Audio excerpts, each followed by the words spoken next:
Papanindigan ko po siya. Promise ko po yan. Dion, iba yung pagiging tatay sa naging tatay. Naiintindihan mo ba yon? Kasi mahirap para sa aming mga workers sa simbahan yung sitwasyon ngayon ni Yesha. Lalo na pastor ang tatay niya.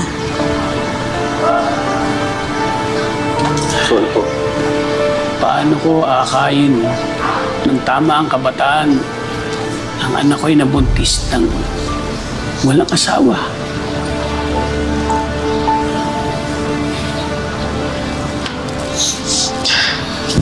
Nandiyan na yan. Ano tayong magagawa? Bilang magulang ni Yesha, makikiusap ako, respeto na lang sa amin. Alagaan mo ang pamilya mo. Makakaasa ba kami? Opo, Pastor. Aalagaan ko po si Yesha at ang pamilya namin. Papanindigan ko po siya. Kahit hindi niya po ako pinapansin, hindi siya nagsasalita, nararamdaman ko po nang nagagalit siya sa akin.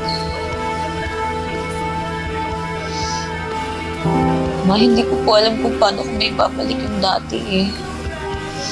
Dating tayo, yung masaya tayong pamilya. Ako po sumira ng lahat ng buti.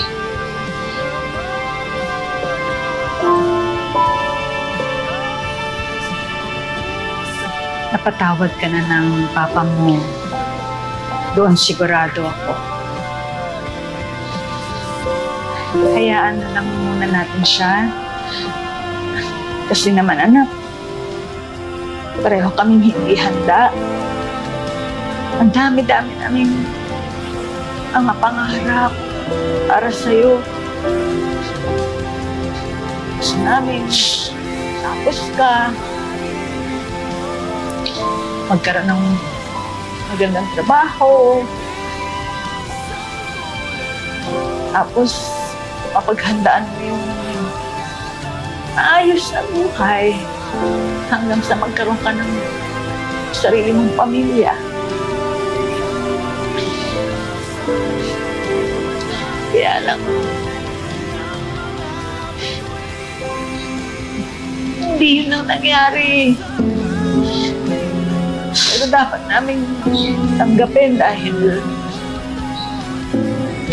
nagkakaanak ka na rin kahit bata-bata ka pa.